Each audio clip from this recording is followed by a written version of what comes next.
போட்டு வாயில போட்டா வெத்தலையோட பச்சை கலர் காணாம போயிடும், பாக்கோட பிரவுன் கலர் காணாம போயிடும், சுண்ணாம்போட வெள்ளை கலர் காணாம போயிடும். அதுல அது வரைக்குமே இல்லாத ஒரு சிவப்பு கலர் உருவாயிடும். அது வெத்தலையிலயும் இல்ல, சுண்ணாம்புலயும் இல்ல, பாக்குக்குள்ளேயும் இல்ல. ஆனா இதெல்லாம் நம்முடைய எச்சலோட சேர்ந்து நம்ம கடிச்ச உடனே ஒரு பிரில்லியன்ட் ரெட், பயங்கரமான ஒரு சிவப்பு கலர் உருவாயிடும். அது மாதிரி மனம் என்பது நம்ம உடல்ல இருக்குதா, உயிர்ல இருக்குதா, ஆத்மால இருக்குதா, இப்படி எத்தனையோ பேர் ஆராய்ச்சி பண்ணிட்டே இருக்கிற போது இந்த வெத்தலை பாக்கு சுண்ணாம்பு கலந்த உடனே அதுல சிவப்பு கலர் வந்த மாதிரி உடம்பும் உயிரும் கலந்த உடனே உள்ளம் என்ற ஒன்று தானாக அதிலிருந்து தோன்றி விடுகிறது. ஆனா அதுதான் எல்லாத்தையுமே நிர்ணயம் பண்ணுவதாக நம்முடைய வாழ்க்கையை மாற்றுகிறது. மனம் போல வாழ்வு அப்படிங்கிறாங்க. இந்த மனம் என்பது எங்க இருக்கு, என்ன பண்ணும் அப்படின்னு தெரியலன்னா கூட அதுதான் நம்முடைய வாழ்வினுடைய எல்லா முடிவுகளையுமே தீர்மானிக்கிறது. இப்ப கொஞ்சம் இப்படி யோசிச்சு பாருங்களேன். ரெண்டு வகையில பிரித்து, நிறைய பிரிவு இருக்கு, ரெண்டு வகையில பிரித்து உளவியல் நிபுணர்கள் கான்சியஸ் மைண்ட், சப்கான்சியஸ் மைண்ட் அப்படின்னு ரெண்டா பிரிச்சிருக்கிறாங்க. இந்த உலகத்தை ஆட்டி படைக்கக்கூடிய சக்தி எதுக்கு இருக்குது? கான்சியஸ் மைண்டுக்கு இருக்குதா, சப்கான்சியஸ் மைண்டுக்கு இருக்குதா அப்படிங்கிற கேள்விய உளவியல் நிபுணர்கள் கேட்டுக்கிட்டே இருக்கிறாங்க. கான்சியஸ் மைண்ட் எவ்வளவு விதமான முடிவுகளை எடுத்தாலும் சப்கான்சியஸ் மைண்ட் அப்படிங்கிறது தான் பலம் உள்ளதாகவும் ஆற்றல் உள்ளதாகவும் செயல் உள்ளதாகவும் வாழ்க்கையில தானாவே பல காரியத்தை நடத்துது. இதை நம்ம புரிஞ்சுக்கிறதுக்காக ஒரு சின்ன உதாரணம் சொல்றேன். சிக்மண்ட் ஃப்ராய்டு அப்படிங்கிறவர் உங்களுக்கு தெரியும், உளவியல் துறையினுடைய தந்தை என்று கொண்டாடப்படுகிறவர். அவர்தான் மனதை பகுத்து மனதினுடைய செயல் எப்படி என்ன ஏதுங்கிறத பத்தி வாழ்க்கை முழுக்க ஆராய்ந்து விஞ்ஞான பூர்வமான உண்மைகளை வெளிப்பட்டவர் சிக்மண்ட் ஃப்ராய்டு. அந்த சிக்மண்ட் ஃப்ராய்டுக்கு ஒரு 50 வயது இருக்கிற காலகட்டம். அவர் ஒரு ரயில்வே ஸ்டேஷன்ல இறங்கி நடந்து போயிட்டு இருக்கிறாரு ஃப்ராய்டு. அப்படி நடந்து போயிட்டு இருக்கும் போது கொஞ்சம் முன்னாடி அப்படி பார்க்கிற இடத்துல ஒரு பொண்ணு ரொம்ப அழகா, ரொம்ப ரொம்ப அழகா ஒரு பொண்ணு அப்படி போயிட்டு இருக்கிறது அவருக்கு கண்ணுக்கு தெரியுது. அவர் மனசுல என்ன என்ன என்ன தோணுச்சு தெரியுங்களா? அந்த பொண்ணை தொட்டு பார்க்கணும்னு தோணுச்சு. ஒரு வயசு வேணா 50 வயசு. ஒண்ணு மட்டும் ஒரு உண்மையை சொல்லிட்ட, வயசாயிட்டதால எவனும் நல்லவன் ஆகிடான்னு நம்பி ஏமாந்துடாதீங்க. வயசாயிடுச்சு அதனால நல்லவன் ஆயிருப்பாருன்னு மட்டும் தயவு செய்து நம்பாதீங்க. அதுக்கு சம்பந்தமே கிடையாது. இவர் என்ன நினைக்கிறாரு, அவரோட ப்ராப்பர்ட்டியா அது எவன் ப்ராப்பர்ட்டியும் இவருக்கு அதை தொடர்றதுக்கு ஏதாவது ரைட்ஸ் இருக்கா? 50 வயசு, ரயில் பிளாட்ஃபார்ம்ல நடந்து போற, அது எவனோ பொத்த பொண்ணு போகுது, அழகா போகுது. அது அழகா இருந்தாருன்னா அழகா இல்லைட்டு உனக்கு என்ன? இந்த பிராண்ட் என்ன நினைக்கிறாரு, போய் தொட்டு பார்க்கணும் அப்படின்னு நினைக்கிறாரு. ஒரு 2 செகண்ட்ல உள்ள இருந்து ஒரு பிசாசு எந்திரிச்சு புத்தி சொல்லும், ஏய் உன் வயசு என்ன, உன் படிப்பு என்ன, சொசைட்டில உன் பொசிஷன் என்ன, நீ உளவியல் பகுப்பாய்வாளர் அப்படின்னு அவ்வளவு பெரிய உளவியல் துறையின் தந்தை அப்படின்னு பாராட்டப்பட்டிருக்கிற ஒரு பெரிய மனுஷன், நீ போய் அந்த பொண்ணை தொட்டா மரியாதையாது, அது தப்புன்னு உனக்கு தோண வேணாமா, இந்த மாதிரி காரியத்தை எல்லாம் நீ செய்யலாமா அப்படின்னு உள்ளேந்து ஒண்ணு அறிவு சொல்லிக்கிட்டே இருக்க. அறிவு சொல்லிக்கிட்டே இருக்கும் போதே தொட்டுட்டார். டன் டன் எக்ஸிக்யூட்டட், காரியம் முடிஞ்சு போச்சு, போய் தொட்டுட்டார். அன்னைக்கு ராத்திரி யோசிக்கிறாரு, நான் எவ்வளவு விஷயங்களை கண்டுபிடிச்சிருக்கிறேன், இது தப்புன்னு எனக்கு தெரியும், இதை செய்யாதேன்னு வேற ஒண்ணு சொல்லிக்கிட்டே இருக்குது. செய்யாதேன்னு சொல்ற போது கூட நான் பாட்டுக்கு போய் என்னத்துக்கு அதை தொட்டுக்கலாமா, தொடக்கூடாது இல்லையா? அப்ப என் புத்திய செருப்பால் அடிக்க வேண்டாம், இவ்வளவு யோசிக்கிறாரு. ஆனா நான் ஏன் தொட்டேன்? இப்ப நான் ஒரு வார்த்தை சொல்றேன் பாருங்க, நீங்க எவ்வளவுதான் அறிவுபூர்வமான முடிவுகளையும் உங்க கான்சியஸ் மைண்டால எடுத்தாலும் விழிப்புணர்வு மனத்தினால நீங்க சவுண்ட் குறைக்கணும் எனக்கு அந்த விழிப்புணர்வு மைண்ட்னால நீங்க உங்க கான்சியஸ் மைண்ட்ல முடிவுகளை எடுத்தா கூட the most powerful thing என்ன அப்படின்னு கேட்டா உங்களுக்கே தெரியாம உங்களுக்குள்ள உட்கார்ந்து இருக்கிற சப்கான்சியஸ் மைண்டோட முடிவுகள் என்னவோ அதுதான் செயலுக்கு வரும். இத மேல்நாட்டுக்காரங்க என்ன பண்ணிட்டாங்க, கான்சியஸ் மைண்ட் சப்கான்சியஸ் மைண்ட் ரெண்டா பிரிச்சு அது ரெண்டும் எவ்வளவு பலமுடையது பலம் இல்லாதது அப்படின்னு ஆராய்ச்சி பண்ணிக்கிட்டே வந்தாங்க.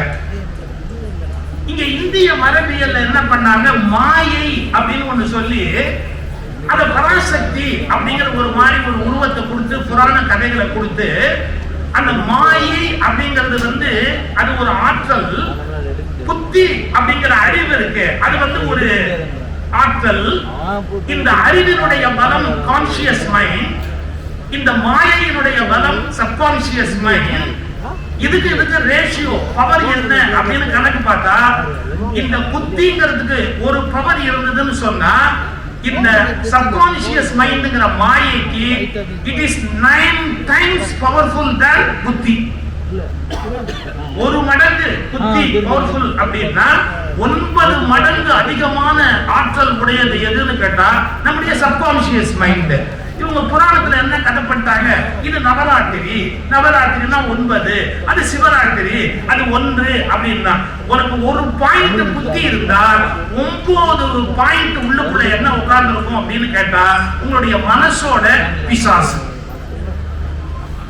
அது என்ன சொல்லுதோ அதைத்தான் நீங்க கேட்பீங்களே ஒழிய உங்க அறிவு சொல்றது சொல்லலாம். அதுவும் அடுத்த ஆளுக்கு உபதேசம் பண்ற போது நம்ம அறிவு பிரமாதமா வேலை செய்யும். இன்னொருத்தருக்கு புத்தி சொல்றதா இருந்தா பக்கரையா சொல்லும். ஆனா தனக்குன்னு வரும்போது அது ஒண்ணுமே நினைவுல இருக்காது. அது ஏன் நினைவுல இல்ல அப்படிங்கறத கொஞ்சம் நம்ம யோசிக்கணும். அப்ப மனம் என்பது என்ன ஒரு கேள்வி வரும். இப்ப நான் ஓரளவு ஒரு லேமன் பாயிண்ட் ஆஃப் வியூல இருந்து ஒரு சயின்ஸை புரிஞ்சுக்கிறதுக்கான முயற்சியை பண்றேன். I'm not a qualified psychiatrist to explain you what is psychology, what is mind and everything சொல்றதுக்கான ஒரு சைக்காட்ரி நான் படிச்ச ஆள் இல்லை. ஆனா நான் ஒரு பாமரர், என்னுடைய எல்லையிலிருந்து ஒன்றை பார்த்து சில விஷயங்களை நான் தெரிஞ்சுக்குவேன். இந்த சப்கான்சியஸ் மைண்ட் எவ்வளவு பவர்ஃபுல் அப்படிங்கிறதுக்கு அடையாளம் என்னன்னு கேட்டா ஓஷோ எழுதுறாரு. ஒரு சைக்காட்ரிஸ்ட் கிட்ட ஒருத்தன் வர்றான். அவன் என்ன பண்றாரு, டேபிள்ல படுக்க வைக்கிறாரு. அதுக்கப்புறம் ஆழ்நிலை தூக்கம்னு ஒண்ணு கூட்டிட்டு போவாங்க. அதாவது ஒரே விஷயத்தை திரும்ப திரும்ப ஒரு குரல்ல ஒரே மாதிரி குரல்ல சொல்லிட்டே இருந்தா நமக்கு தூக்கம் வர ஆரம்பிச்சிடும். அதை வந்து சைக்காட்ரிஸ்ட் பிரமாதமா பண்ணுவாங்க. ஆனா அதுக்கு சைக்காட்ரிஸ்ட் தான் வேணுங்கிறது இல்ல, சில பேச்சாளர்களே அந்த மாதிரி கேட்கறவங்க எல்லாம் தூங்க வைக்கிற அளவுக்கு பவர்ஃபுல்லா இருப்பாங்க. அது ஒரு மாதிரியான வாய்ஸ்ல அது ஒரே மாதிரியா சொல்லிக்கொண்டே இருந்தா அவங்க அறியாமையே அப்படியே அந்த வித்ட்ராயல் மூளை வந்து அதுல இருந்து கைட்டிக்கும். வித்ட்ராயல் ஆகி அது தூங்க ஆரம்பிச்சிடும். அது பாட்டுக்கு அந்த தூக்கத்துக்கு போனதுக்கு அப்புறமா அந்த சைக்காட்ரிஸ்ட் அவங்க கையாளுவார். அது மாதிரி ஒரு சைக்காட்ரிஸ்ட் என்ன பண்ணாரு, தங்கிட்ட வந்த ஒரு பேஷண்ட படுக்க வச்சு அப்படியே மெதுவா அப்படியே ஆழ்நிலை தூக்கத்துக்கு கூட்டிட்டு போய் ஃபுல்லா தூங்க வச்சுட்டாரு. ஆனா தூக்கத்துல பேசலாம். அவன்கிட்ட என்ன பேசுறாரு, தலகாணியை எடுத்து அவன் கையில கொடுத்தாரு. தலகாணி எடுத்து அவன் கையில கொடுத்துட்டு இதான் உன் காதலி முத்தம் கொடுன்னாரு. உங்களுக்கு தெரியுமா, ஆழ்நிலை தூக்கத்துக்கு கூட்டிட்டு போயிட்டா இவங்க கமாண்ட்ல தான் அவங்க இருப்பாங்க, என்ன சொன்னாலும் செய்வாங்க அவங்க. அந்த ஆழ்நிலை தூக்கத்துல கமாண்ட் கொடுக்குறாரு, இதான் உன்னோட காதலி, கட்டி பிடிச்சு முத்தம் கொடு அப்படிங்கிறார். அவன் தலகாணியை கட்டி பிடிச்சு முத்தம் கொடுக்குறான்.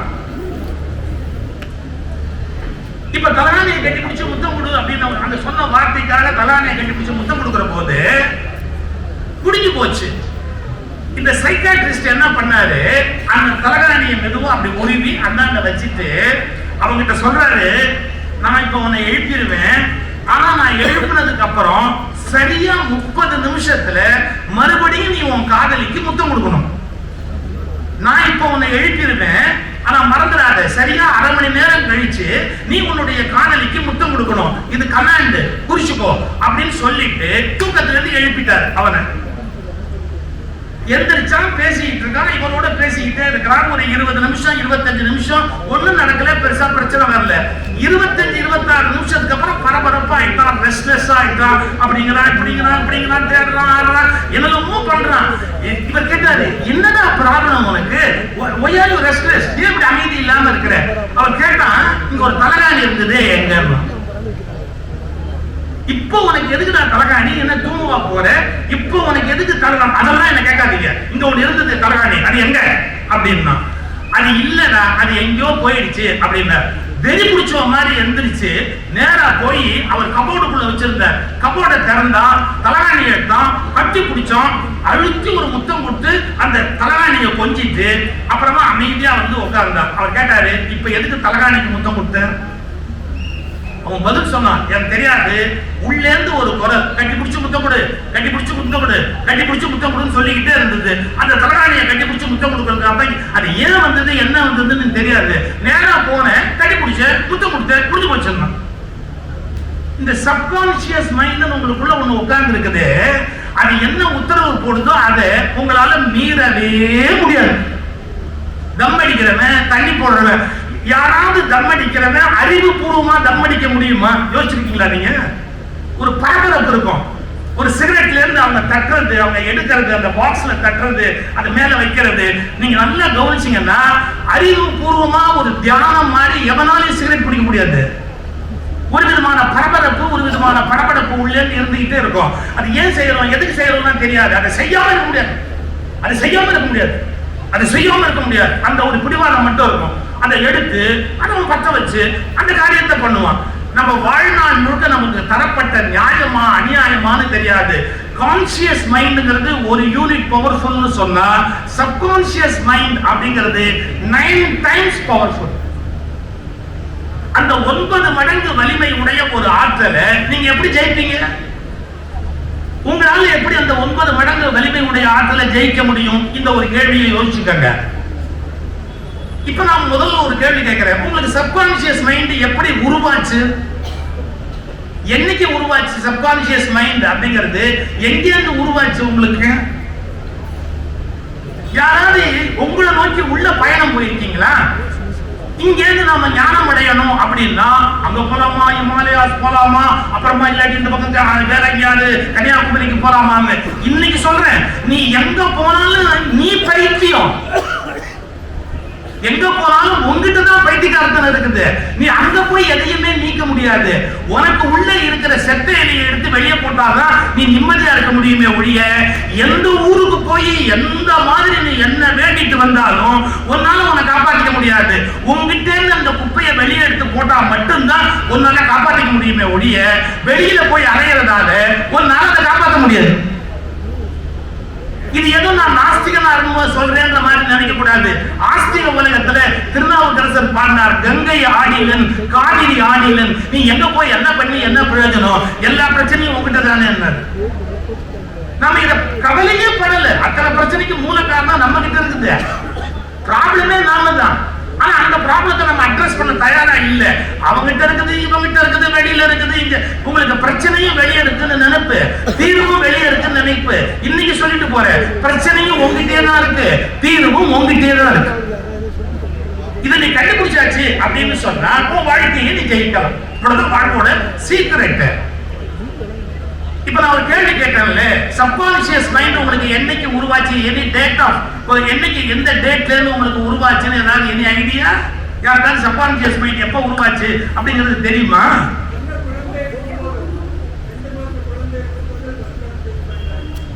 Thank you thank you. கைதட்டு கொடுங்க. உங்க தாயாருடைய கர்ப்பத்துல நீங்க இருந்தீங்கல்ல, உங்க தாயாருடைய கர்ப்பத்துல நீங்க இருந்தீங்கல்ல, உங்க தாயாருக்கும் உங்களுக்கும் நடுவுல தொப்புள் கொடியில ஒரு லிங்க், ஒரு கார்டு ஓடிச்சு இல்ல, அம்பிளிக்கல் கார்டு. இந்த தொப்புள்ல இருந்து தாயாருக்கு லிங்க்ல போச்சு இல்ல. உங்க அம்மா பயந்திருப்பாங்க, அழுதிருப்பாங்க, சிரிச்சிருப்பாங்க, கோவப்பட்டிருப்பாங்க, ஆத்திரப்பட்டிருப்பாங்க, மாமியார் மேல வெறுப்படைஞ்சிருக்கலாம், நாத்தனார் கணவனார் மேல வெறுப்படைஞ்சிருக்கலாம், இல்ல புருஷன் மேலேயே கோபமா இருந்திருக்கலாம், இல்ல யாருக்கையோ அன்பா இருந்திருக்கலாம், ஏதோ ஏமாந்திருக்கலாம், ஏதோ அழுத்திருக்கலாம், ஏதோ சிரிச்சிருக்கலாம். உங்க அம்மா என்னென்ன மனசால பாதிக்கப்பட்டாங்களோ, இந்த பாருங்க, ஒரு கம்ப்யூட்டர்ல இருக்கிறத நீங்க அப்படியே இந்த கம்ப்யூட்டருக்கு சேஞ்ச் பண்ணுன்னு கமாண்ட் கொடுத்த உடனே இதுல இருக்கிறத தூக்கி அதுல போடுற மாதிரி உங்க அம்மா மூளையில என்னென்ன இழவு ஓடிச்சோ அத்தனை இழவும் இங்க வந்து உட்கார்ந்து நீங்க என்ன பண்ணுவீங்க? உங்க அம்மாவுக்கு அப்ப புருஷனோட தகராறு, அப்புறம் 3 பிள்ளை பெற்றுட்டார். ஆனா அந்த டயத்துல தகராறுல அவ கோபத்துல இருக்கிறா. அப்ப இந்த குழந்தை உருவாகுது. நல்ல கவனிங்க. அப்புறம் அவ சமாதானமாயி 3 பிள்ளை பெற்றுட்டா. ஆனா கோபத்துல உருவான இந்த பிள்ளை இருக்கு இல்ல, அதுக்கு ஜென்மத்துக்கும் கோபம் போவாரு. இப்ப சப்கான்சியஸ் மைண்ட்ங்கிறது ஃபர்ஸ்ட் எங்க உருவாகுதுன்னு கேட்டா, கர்ப்பத்துல இருக்கிற காலத்துல தாயிடத்துல இருந்து பிள்ளைக்கு அப்படியே டிரான்ஸ்ஃபர் ஆகிட்டே இருக்கும். எமோஷன்லாம் அப்படியே என்னென்ன படமோ எப்படி பதியும். அது எப்படி பதியும் தெரியுமா? நாட் பை வேர்ட்ஸ், ஒரு வார்த்தைகள் மூலம் அல்ல, அப்புறம் சொற்களின் மூலம் அல்ல. ஒரு ஒரு ஒலி, ஒரு வார்த்தை, மொழி, ஒரு மண்ணு தேவையில்லை. பின்ன என்னன்னா அது அப்படியே படம் படம் படம் படம் படமா.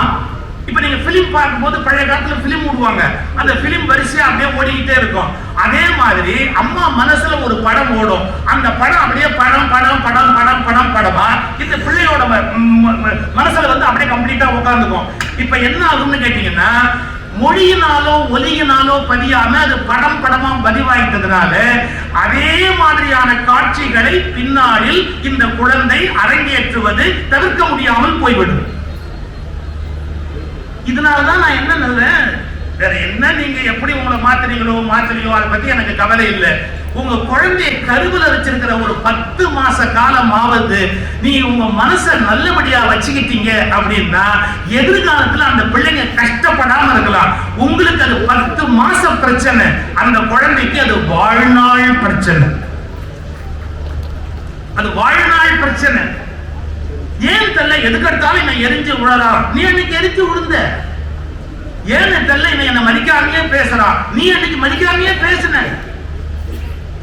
ஏன் பேசணும்னு இதுக்கு தெரியாது. ஆனா பேசுன அந்த துணி இருக்குல்ல, அது இதுக்கு தெரியும். அந்த கோபம் இருக்குல்ல, அது இதுக்கு தெரியும். அதனால உள்ள இருக்கிற அந்த சப்கான்சியஸ் மைண்ட் அதே மாதிரியான விஷயங்களை உங்களுக்கு கொடுத்துக்கிட்டே இருக்கும். நீங்க ஒண்ணுமே பண்ண முடியாது. தப்பிச்சு வெளியே வரலாம்னு நினைச்சா கூட உங்களால வர முடியாது. இந்த மனம் என்பது என்ன அப்படிங்கறத கொஞ்சம் ஆராய்ச்சி பண்ணி, இந்த மனம் அப்படிங்கிறது நம்ம அடிமையா இருந்ததுன்னா ஜெயிக்கலாம், நம்ம எஜமானன் ஆயிடுச்சுன்னா ஜெயிக்க முடியாதுங்கிறத கண்டுபிடிச்சுட்டா நாம பல துன்பங்கள்ல இருந்து தப்பிக்கலாம். ஆமா, வேடிக்கைக்கு ஒரு கதை சொல்றேனே. ஒரு பெரிய மகாராஜா இருந்தாரு. அந்த மகாராஜாவுக்கு ஒரு அடிமை இருந்தான். பழைய காலத்துல அப்படி இருக்கும் இல்ல, அந்த அடிமை ரொம்ப விசுவாசமா அவருக்கு எல்லாமே செய்வான். அதனால மகாராஜா அவனுக்கு ரொம்ப ரொம்ப ரொம்ப ரொம்ப ரொம்ப இடம் கொடுத்துட்டாரு. அவனுக்கு எங்க போனாலும் கூடவே போவான். Very close. அவர் எழுதுக்கு முன்னாடி என்ன நிற்பார். அதனால திடீர்னு ரொம்ப அன்பு முத்தி போய் இந்த மகாராஜா என்ன பண்ணாரு, அந்த அடிமையை பார்த்து, உனக்கு உலகத்துல யாருமே கொடுக்காத பெரிய பரிசு ஒண்ணு நான் கொடுக்கணும்டா, நீ இவ்வளவு நல்லவன், எனக்கு நான் உனக்கு ஒரு பரிசு கொடுக்க போறேன், உனக்கு என்ன வேணுமோ கேளு தர்றேன், என்ன ஆனாலும் கேளு தர்றேன் அப்படின்னு இன்னைக்கு சொல்லிட்டு போறேன். இந்த வரத்தை மட்டும் யார்த்தையும் எப்பவுமே கொடுக்காது. நீ என்ன கேட்டாலும் தரேன் அப்படிங்கிற வரத்தை மட்டும் உயிரே போறதா இருந்தாலும் யாருக்கும் கொடுக்காது. நீ முதல்ல என்ன வேணும்னு கேளு, முடிஞ்சா தர்றேன்னே சொல்லுங்க. இதான் வாழ்நாள் முழுக்க நீங்க பாதுகாப்பா இருக்கிறதுக்கான வழி. நீ கேளு, முடிஞ்சா தர்றேன், இதுதான் சரியான வார்த்தை. நீ என்ன வேணாலும் தர்றேன் அப்படின்னு ஓவர் சந்தோஷத்திலையும் சொல்லாதீங்க, ஓவர் பயத்திலையும் சொல்லாதீங்க. ஏன்னா ஓவர் சந்தோஷத்திலையும் இப்படி ஒரு வார்த்தையை கொடுப்போம், ஓவர் பயத்திலையும் ஒரு வார்த்தையை கொடுப்போம். இந்த வார்த்தையை கொடுக்க கூடாது. நீ இப்ப என்ன கேட்டாலும் தர்றேன். அவன் சொன்னா, உங்ககிட்ட ஏதாவது வாங்கிட்டா அப்ப இவ்வளவு நாள் நான் காட்டின அன்பு பொய்யா போயிடுங்க, அதனால அதெல்லாம் ஒண்ணும் வேண்டாம், எனக்கு இப்போதைக்கு எதுவும் தேவையில்லை, என்னை விட்டுடுங்க, நான் அப்படிலாம் கேட்கக்கூடாது. கூட உனக்கு தராம நான் செத்து போனா கடனாளி ஆயிடுவேன், எங்கிட்ட நீ எவ்வளவு அன்பா இருந்த, உனக்கு என்ன வேணுமோ கேளு, நான் நிச்சயமா தர்றேன் அப்படின்னு உடனே அந்த அடிமை சொன்னான் ஒரே ஒரு வார்த்தை. அப்படியா? ஒரு நாளாவது உங்க சீட்ல நான் உட்கார்ந்து, ஒரு நாளாவது உங்க சீட்ல நான் உட்கார்ந்து, இன்னைக்கு சொல்றேன், எழுதி வச்சுக்கோங்க. எல்லா அடிமைகளுக்கும் என்றாவது எஜமானனிடத்தில் உட்கார்ந்து விட வேண்டும் என்ற எண்ணம் எல்லா அடிமைகள் மனதிலும் இருக்கிற எண்ணம். அது ஒரு நாள் அழியவே அழியாது. என்னைக்காவது ஒரு நாள் இவங்க உட்கார்ந்து இருக்கிற இடத்துல நான் உட்காரணும் அப்படிங்கிற எண்ணம் எந்த அடிமைக்கும் மனசை விட்டு போவாது, கண்டிப்பா இருக்கும். இதை கேட்டாங்க, எனக்கு அந்த இடம் வேணும் அப்படின்னா அந்த மகாராஜா சந்தோஷத்தை சொன்னான், வேற இது ஒரு பெரிய விஷயமா அப்படின்னு தன்னுடைய அமைச்சரை கூப்பிட்டான், சேனாதிபதியை கூப்பிட்டு சொன்னாங்க, இந்த நிமிஷத்துல இவன் மகாராஜா, 24 மணி நேரம் இவனுக்கு மகாராஜாவா இருக்கிற பவர் கொடுத்துருக்கிற இவன் உட்கார்ந்து இருப்பான். நான் சொன்னா எப்படி கீழ்ப்படுவீங்களோ அப்படி இவன் சொன்னா நீங்க எல்லாம் கீழ்ப்படியணும், புரியுதா? அதனால அந்த மகாராஜாவை உட்காந்து வைக்கிறேன். அவர் என்ன பண்ணாரு, முதல்ல அந்த நாற்காலியில ஏறி இப்படி உட்கார்ந்து ரொம்ப பணிவா ஏத்தாப்புல மகாராஜா இருக்கிறாருன்ற மாதிரி ரொம்ப பணிவா இப்படி உட்கார்ந்த, நல்லா உட்காருற, நல்லா உட்காரு, நாம கால் மேல கால் போட்டார். அடுத்த வார்த்தை சொன்னா, நம்ம அன்புக்கு அடையாளமா நான் உனக்கு எப்படி பணிவா இருக்கணும் அது மாதிரி நீ எனக்கு பணிவா இருக்கணும்னு. அது என்ன பெரிய கஷ்டம், உனக்கு வேண்டிய வேலையை நான் செய்யறேன். அது பக்கத்திலேயே பணிவா நின்னாரு. 1 மணி நேரம் ஆச்சு, 2 மணி நேரம் ஆச்சு, 5 மணி நேரம் ஆச்சு, 7 மணி நேரம் ஆச்சு. மந்திரியை கூப்பிட்டான், சேனாதிபதியை கூப்பிட்டான், இவனை கொண்டு போய் ஜெயில வைக்கணும், இவனை கொண்டு போய் ஜெயில வை அப்படின்னா அவங்க எல்லாம் ஒரு மாதிரி பார்த்தாங்க. என்ன சொல்லியிருக்கிறாரு, 24 மணி நேரத்துக்கு அவர் வார்த்தையை எப்படி மதிப்பீங்களோ அப்படி என் வார்த்தையை மதிக்கணும்னு சொல்லியிருக்கிறாரு. உத்தரவை யாரும் மீறக்கூடாது, இந்த ஆளை கொண்டு போய் ஜெயில வைங்க. ஒரு வழி இல்லை, கொண்டு போய் ஜெயில வச்சாங்க. இன்னும் ஒரு 2 மணி நேரம் ஆச்சு, 14 மணி நேரம், 15 மணி நேரம் ஆச்சு. என்ன அந்த ஆளை கொண்டு போய் தூக்கு தொங்க கொண்டுட்டு செத்துட்டான்ற செய்தி வந்து என்கிட்ட சொல்லணும். கொண்டு போனா தூக்குல தொங்க போட்டான், செத்துட்டான் அப்படின்னா இனிமே நம்மளை கேட்கறதுக்கு யாரும் ஆள் இல்லைன்னு சிம்மாசனத்துல உட்கார்ந்தவன் கால் மேலேயே கால் போட்டான். நான் சொல்றது யார் கதையோ நினைச்சு ஏமாந்து போகாதீங்க. உங்கள் மனம்தான் உங்கள் அடிமை. நீங்கள் ஒரு நாளாவது அதன் பேச்சை கேட்க வேண்டும் என்று தாழ்ந்து போகிறீர்கள். அன்றைய தினம் அது சிம்மாசனத்தில் ஏறி உட்கார்ந்து விட்டால் அது உங்களை கொல்லாமல் விடாது, உங்கள் வாழ்க்கையை அடிக்காமல் விடாது. உங்கள் மனம் அடிமையாய் இருக்கிற வரை நீ மிகச்சிறந்த வாழ்க்கை வாழ்வீர்கள். என்று உங்கள் மனம் எஜமானனாகி நீங்கள் அடிமையாகிறீர்களோ அன்றோடு உங்களுடைய தலையெழுத்து மாறிவிட்டது என்று பொருள். இது பல பேருக்கு தெரியறதே இல்லை. நம்ம மனசுதான் நம்மள லைஃப்ல பலவிதமான அழிவுக்கு காரணமா இருக்குது. நம்மளோட ஒன் சைடு மட்டும் பார்க்கிறோம், மனோபலத்தை திறக்கிட்டா நம்ம பெரியாளா போயிடலாம்னு. அது அவ்வளவு ஈஸி இல்லை. அதுல சில விஷயம் இருக்குது, அதுக்குன்னு சில பவர் இருக்குது. அந்த பவரை அது எங்கிருந்து டிரைவ் பண்ணுச்சு? இந்த நாட்டுல 2 ஸ்கூல் ஆஃப் தாட் தான் உண்டு. என்னன்னா, இறை நம்பிக்கை உள்ளவன் அப்படின்னு சொன்னா அதான் அவன் மத புஸ்தகத்தை நம்புவான். இன்னொன்னு அப்பெல்லாம் ஒண்ணுமே கிடையாது, இறைவன் கிடையாது, ஒரு மண்ணும் கிடையாது அப்படின்னு எத்திஸ்ட் அப்படின்னு ஒரு குரூப் இன்னொன்னு நம்புவான். இது ரெண்டையும் தாண்டி இவன் சொல்றதுல என்ன உண்மை இருக்கு, அவன் சொல்றதுல என்ன உண்மை இருக்கு, இவன் சயின்ஸ்ல எவ்வளவு கரெக்டா இருக்கிறான், அவன் சயின்ஸ்ல எவ்வளவு கரெக்டா இருக்கிறான், ரெண்டையும் ஆராய்ச்சி பண்ணி உண்மையை கண்டுபிடிக்கிற பொறுமை பல பேருக்கு கிடையாது. சில பேர் சொல்லுவான் டெஸ்டினி அப்படிங்கிற விதியே கிடையவே கிடையாது, கர்மா அப்படிங்கிற ஒரு கர்மாவே கிடையவே கிடையாது அப்படின்பா. இன்னும் சில பேர் எல்லாமே கர்மா தான், எல்லாமே டெஸ்டினி அதுதான்பா. இது ரெண்டுக்கு நடுவுல நம்ம நிக்கிறோம். எப்ப டெஸ்டினி ப்ளே பண்ணோம், எப்ப நம்முடைய கர்மா ப்ளே பண்ணோம், எப்ப நம்முடைய ஃப்ரீ வில் யூஸ் பண்ணா கர்மாவை செல்லாம ஆக்கலாம் அப்படிங்கிற கலையை கத்துக்கிறது தான் உண்மையான ஞானம் அடைந்தது. இது பெரிய சிரமமான விஷயம். டெஸ்டினே ஒண்ணு கிடையாது, கர்மானே ஒண்ணு கிடையாது, விதினே ஒண்ணு கிடையாதுன்னு பேசுவான். மன்னிச்சுக்கங்க, ஒரு கண்டினியூட்டி இல்லாமல் ஒரு மனிதனுடைய வாழ்க்கை ஜர்னி நேற்று ஏதோ ஒன்று பாதிக்காம இன்னைக்கு ஒன்று உருவாகவே முடியாது. டெஸ்டினிங்கிறது எந்த அளவுக்கு இருக்குதுங்கிறதுக்கு ஒரு சின்ன எக்ஸாம்பிள்.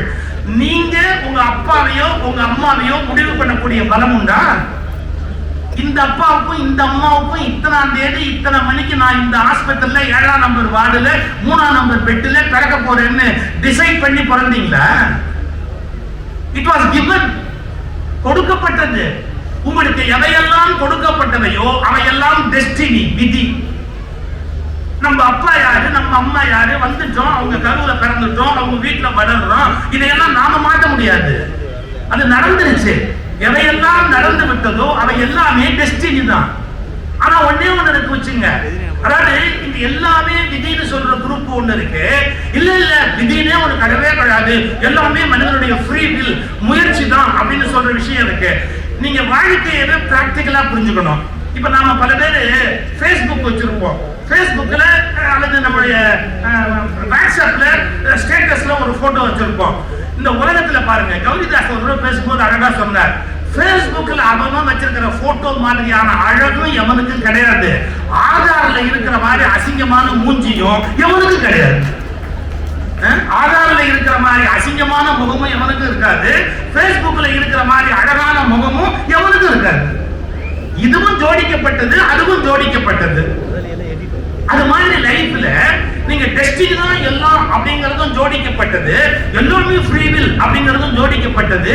இந்த டெஸ்டினி எவ்வளவு தூரம் ஒர்க் பண்ணும், ஃப்ரீ வில் எப்ப ஒர்க் பண்ண ஆரம்பிக்கும் அப்படிங்கிறது நீங்க முடிவு பண்ண வேண்டிய சமாச்சாரம். அந்த ஒரு இடத்துல தான் உங்களுக்கு விழிப்புங்கிறது வரணும், அவேர்னஸ்ங்கிறது வரணும். இப்போ நம்ம டெஸ்டினிங்கிறது என்னன்னு சொன்னேன், கொடுக்கப்பட்டது. சார் இந்த மாதிரி கண்ணோட, இந்த மாதிரி மூக்கோட, இந்த மாதிரி தோற்றத்தோட இதெல்லாம் நான் முடிவெடுக்க முடியுமா? நான் வந்து இந்த மாதிரியான நிறத்துல பிறக்கணும், இவ்வளவு உயரத்துல பிறக்கணும், இந்த கலர்ல பிறக்கணும், ஏன் இந்த ஜாதியில பிறக்கணும், இது எதையாவது என்னால முடிவு பண்ண முடியுதா? சில சூழலே சில பேருக்கு வாய்ப்பு, அப்படியே அவங்க மேல தூக்கிட்டு போயிடும் அந்த சூழலே.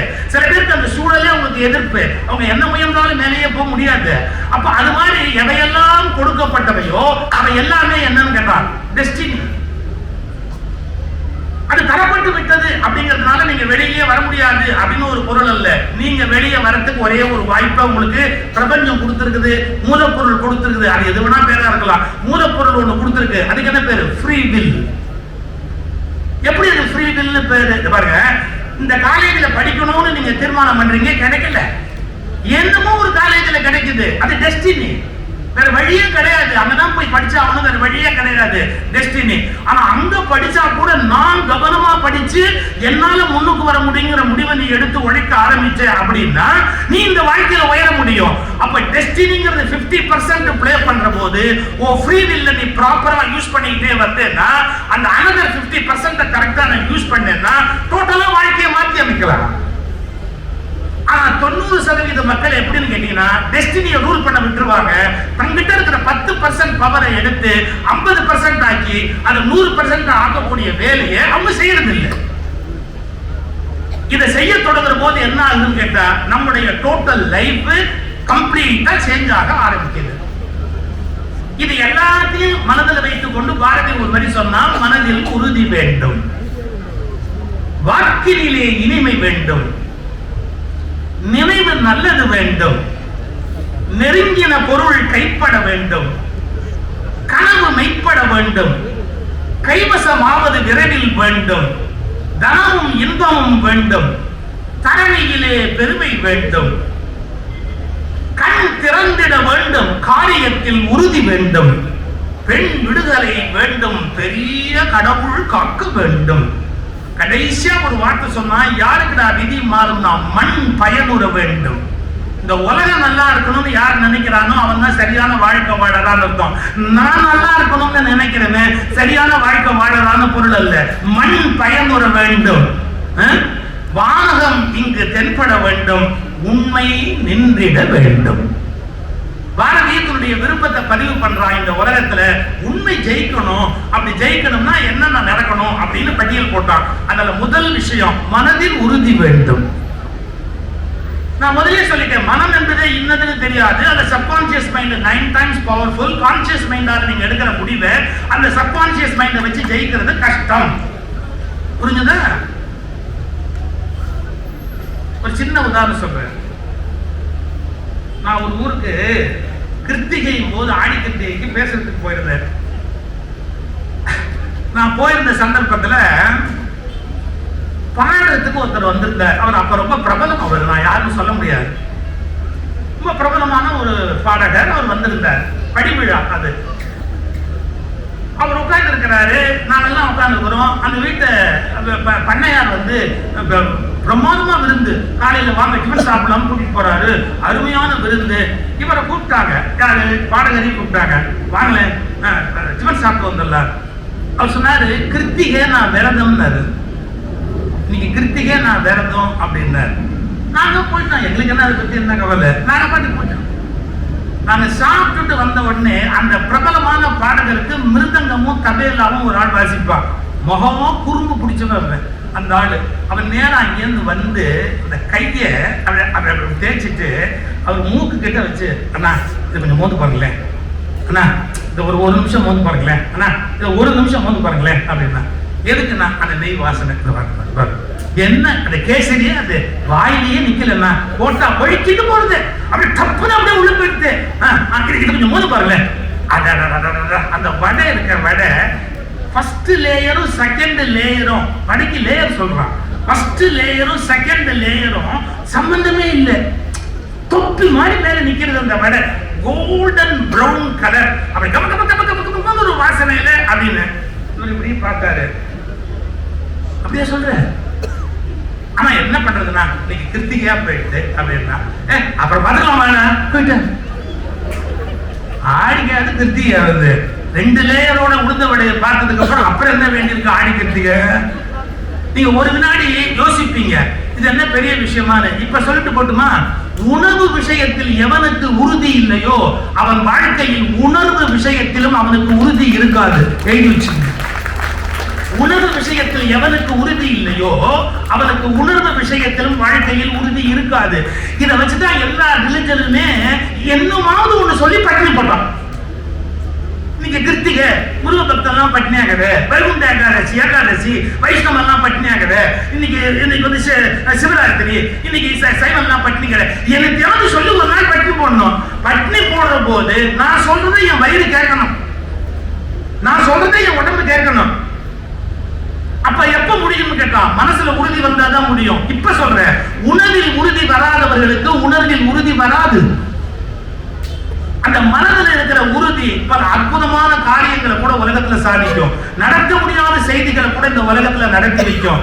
நீங்க நினைச்சே பார்க்க முடியாத பல சாதனைகள் எப்படி நடக்குதுன்னு கேட்டா மனதில் இருக்கிற உறுதி தான்.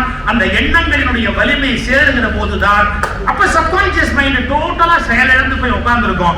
கான்சியஸ் மைண்ட் என்ன நினைச்சதோ அந்த காரியம் நடக்க தொடங்கும். மனதில் உறுதி வேண்டும்.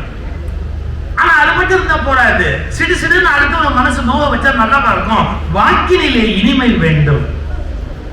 நம்ம எவ்வளவுதான் நல்ல மனம், நல்ல கூர்மையான மனமா இருந்தாலும் நம்ம வார்த்தையில கடுமையான சொற்களை பயன்படுத்துவோம் அப்படின்னா மற்றவங்க நம்மளை விரும்ப மாட்டாங்க. நான் அடிக்கடி சொல்றதுதான் சாய்ஸ் ஆஃப் வேர்ட்ஸ். நீங்க எப்படி வேணா வார்த்தையை தேர்ந்தெடுத்துக்கலாம். ஒருத்தர் ரொம்ப அமைதியா இருக்கிறாருன்னா எப்படி சொல்லலாம்? சார் பசு மாதிரி ரொம்ப சாஃப்ட், சார் மாடு மாதிரின்னு சொல்லுங்க. பசுவுக்கும் மாடுக்கு என்ன பெரிய வித்தியாசம் இருக்கு? ஒண்ணுமே இல்ல, ரெண்டும் தமிழ் தான். சார் பசு மாதிரி சாகுன்னா ஒத்துக்குவான், சார் மாடு மாதிரி அப்படின்னா ஒத்துக்குவாங்க. சாய்ஸ் ஆஃப் வேர்ட்ஸ், வார்த்தையை கரெக்டா நம்ம தேர்ந்தெடுக்கணும். வாக்கினிலே இனிமை வேண்டும். நீ எது சொல்றியோ அதை சொல்லும் போது இனிமையோடு மற்றவங்களுக்கு சொல்றதுக்கு பழகணும். மனதில் உறுதி வேண்டும், வாக்கினிலே இனிமை வேண்டும். சார் முட்டாள்னு திட்டினாலும் ஒரே அர்த்தம் தான், அவர் குழந்தை மாதிரின்னு சொன்னாலும் ஒரே அர்த்தம் தான். 75 வயசான எருமையை பார்த்து நீ குழந்தை மாதிரின்னு சொன்னா என்னங்க அர்த்தம்? முட்டாள்னு சொன்னாலும் அதே அர்த்தம் தான். பட் நாம ஜாக்கிரதையா இருக்கணும். சார் குழந்தை மாதிரி அப்படின்னு பேசாம போயிட்டே இருக்கணும். வாக்கினிலே இனிமை வேண்டும். அப்புறம் நினைவு நல்லது வேண்டும். நெருங்கின பொருள் வசப்பட வேண்டும். இன்னைக்கு நீங்க எவ்வளவு லட்சம் ரூபாய் கொடுத்து எத்தனையோ குருமார்கிட்ட ட்ரைனிங் கிளாஸ் போறீங்க. நான் ஒரு சேலஞ்ச் பண்றேன், அந்த சேலஞ்சை நீங்க லைஃப்ல அவங்க கிட்ட பண்ணி பாருங்க. மனுஷனுடைய மனசுல கெட்ட எண்ணம் தோணாம இருக்கிறதுக்கு வாய்ப்பு இருக்குதா?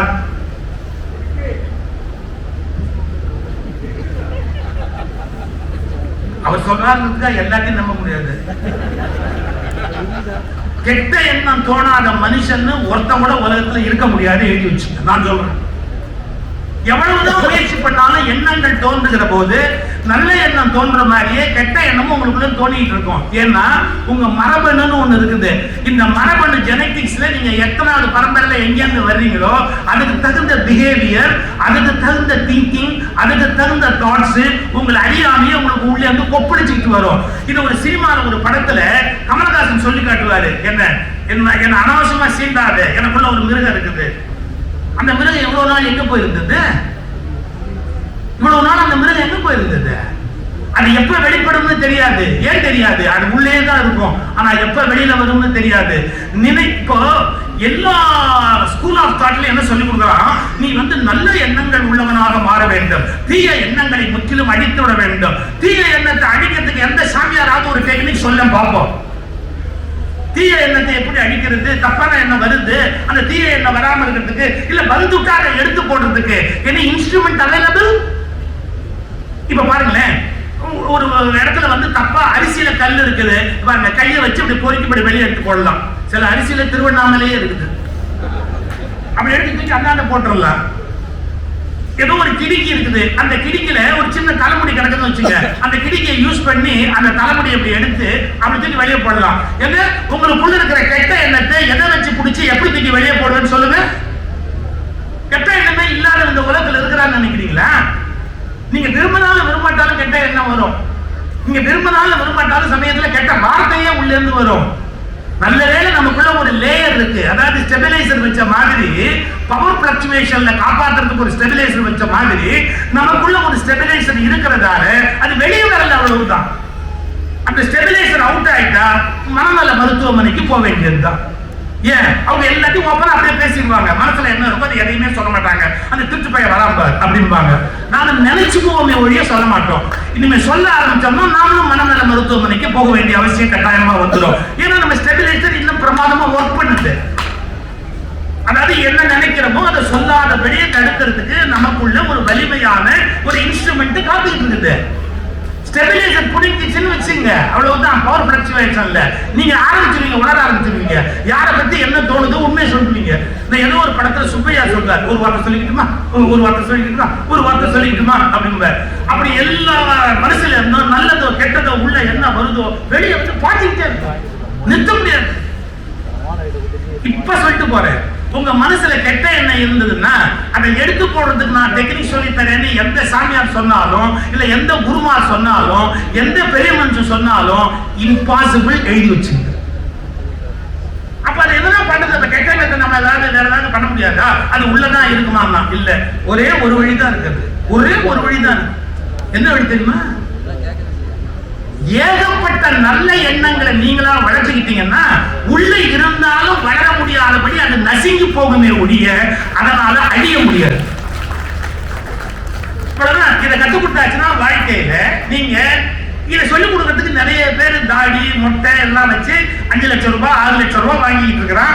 நான் இப்ப கொடுக்க போற 10,000மோ 15,000மோ அந்த புத்தக கண்காட்சியில வாங்கிட்டு இதை போய் சொல்லிட்டு போறேன். இந்த பைத்திய காலத்துல தான் என்ன திட்டலாம், அவ்வளவுதான் வித்தியாசம். நானும் ஒரு மொட்டை கிட்ட அடிச்சு தாடி கிட்ட வச்சேன்னு வச்சுங்க, 5 லட்சம் ரூபாய் ஒரு கிளாஸுக்கு கொடுங்கன்னா நானும் பெரிய ஆளா ஆயிடலாம். ரொம்ப ஈஸி. அது தாடி தானாவே வளரும், மொட்டை தான் செலவு பண்ணி அடிக்கணும். Very easy. ஏன்னா இன்னும் கொஞ்சம் ஜிப்பாவை நீளமா போடணும், இன்னும் கொஞ்சம் கால அளவு மறைக்கிற அளவுக்கு போடணும், அவ்வளவுதான் வித்தியாசம் இல்லையா?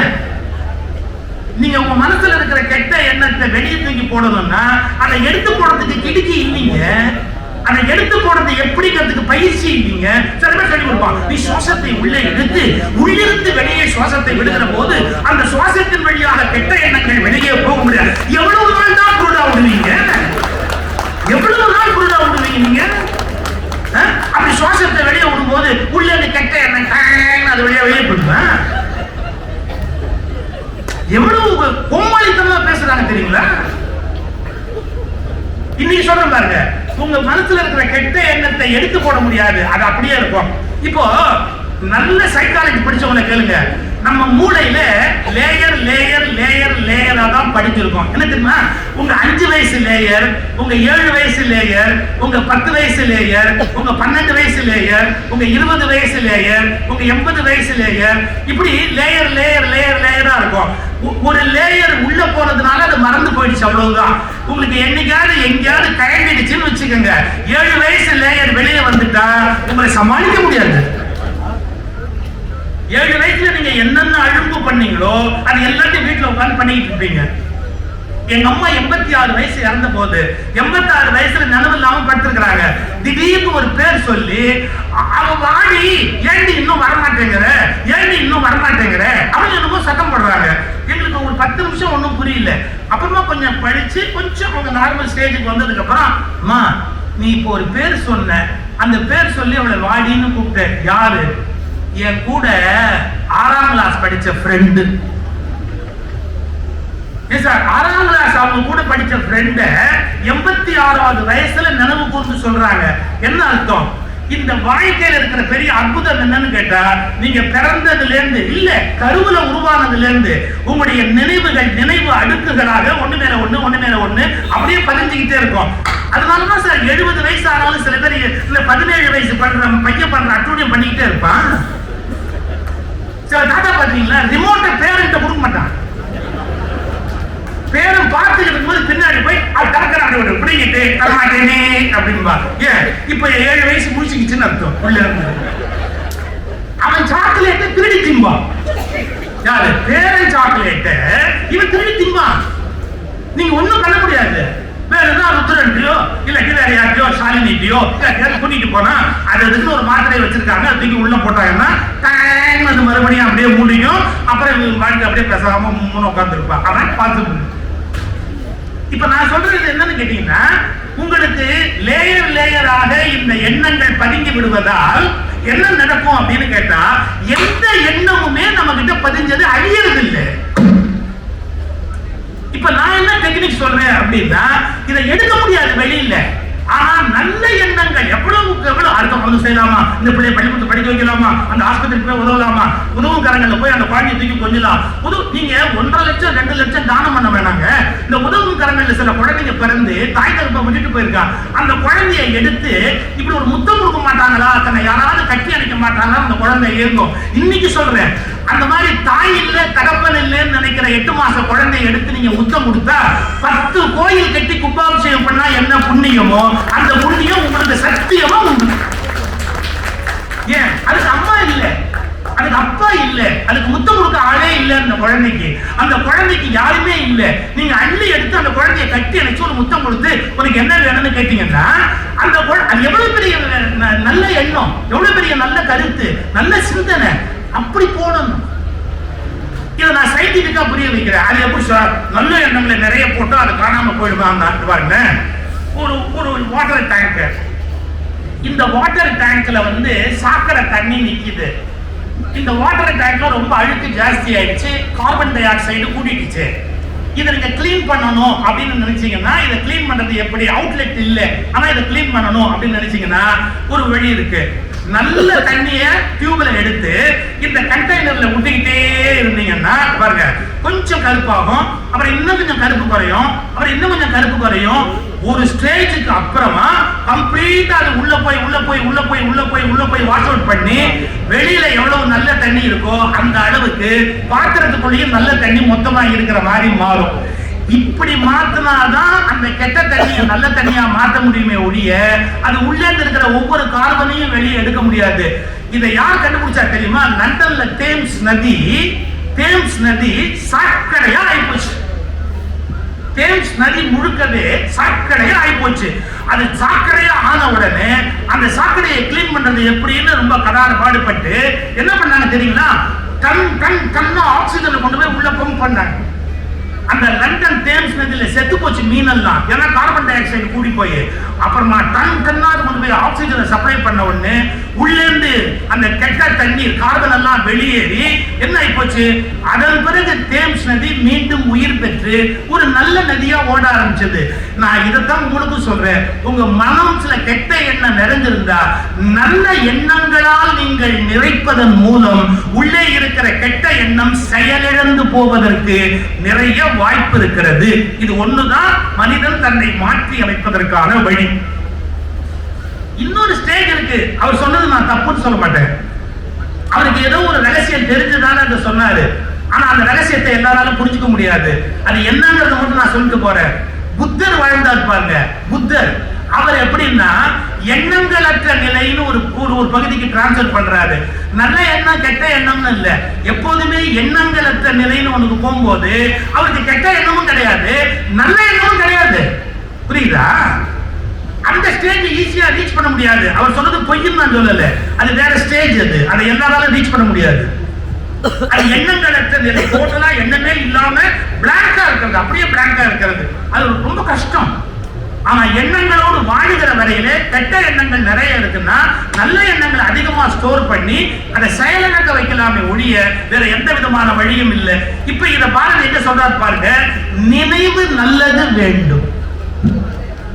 அதுக்கான ஆன்சர் பாருங்க, நினைவு நல்லது வேண்டும், நெருங்கின பொருள் கைப்பட வேண்டும், கனவு மெய்ப்பட வேண்டும், கைவசமாவது விரைவில் வேண்டும், தனமும் இன்பமும் வேண்டும், தரணியிலே பெருமை வேண்டும், கண் திறந்திட வேண்டும். இப்ப என்ன கண்ணு மூடியா இருக்கு?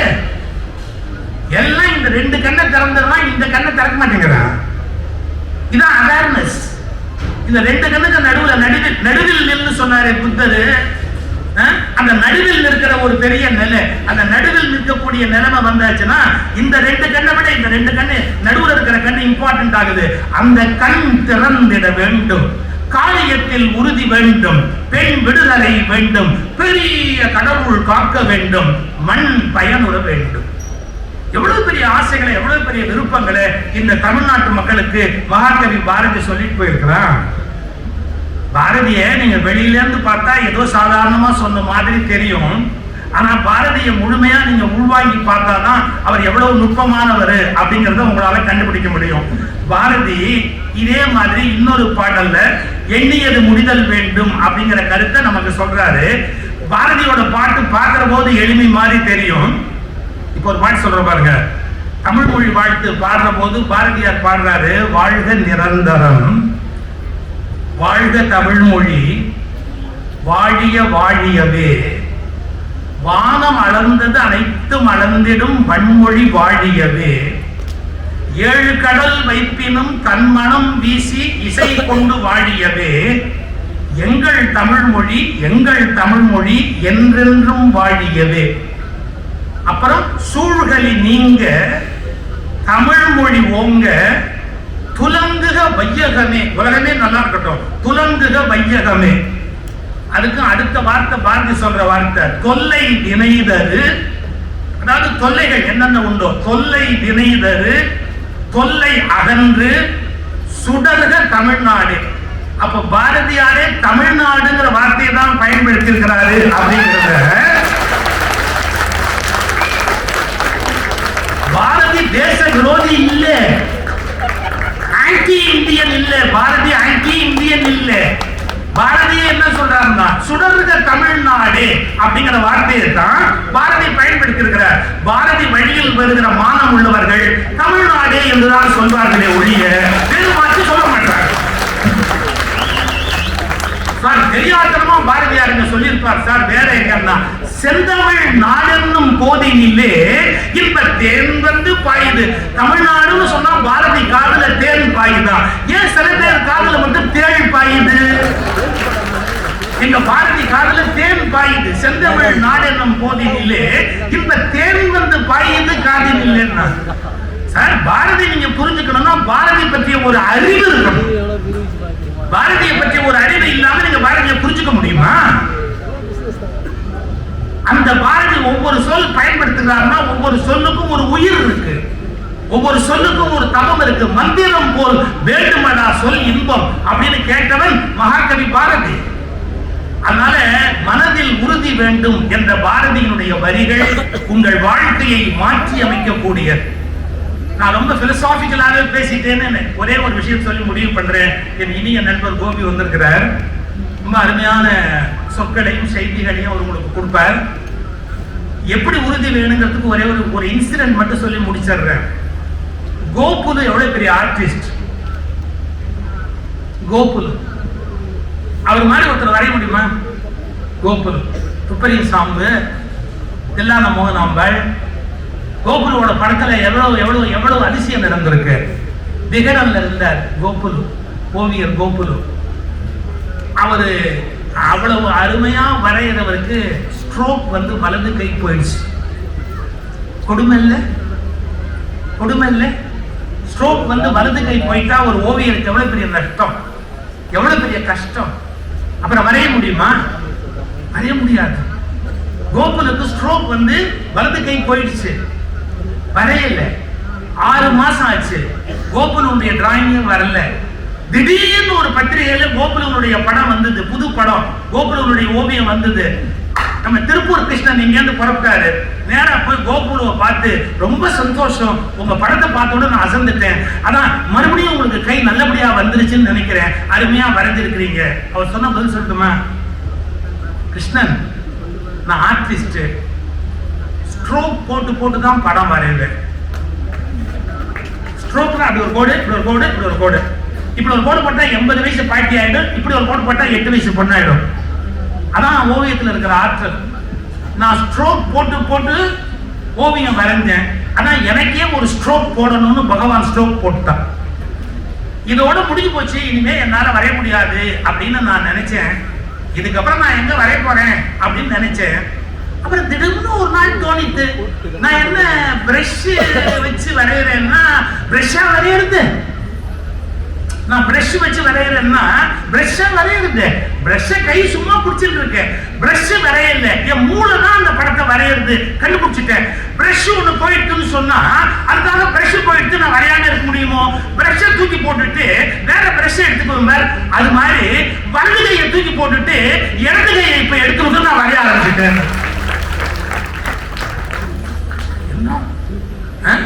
ஒரு ஓவியத்தை என்ன பிரஷ்ஷா வரையிறது, மூணு தானே வரையிறது, ஒரு பிரஷ் போயிட்டுனா யாராவது வரையாம இருப்பாளா? அதுக்காக நான் வலது கையால வரைஞ்ச மாதிரி பிரஷ் போயிட்டு வலது கை தூக்கி போட்டுட்டு இடது கையால வரையறதுக்கு ட்ரை பண்ணேன். ஒரு 6 மாசம் ஆயிடுத்து வந்து. இதான் சார் மனதில் உறுதி வேண்டும். வணக்கம், நன்றி.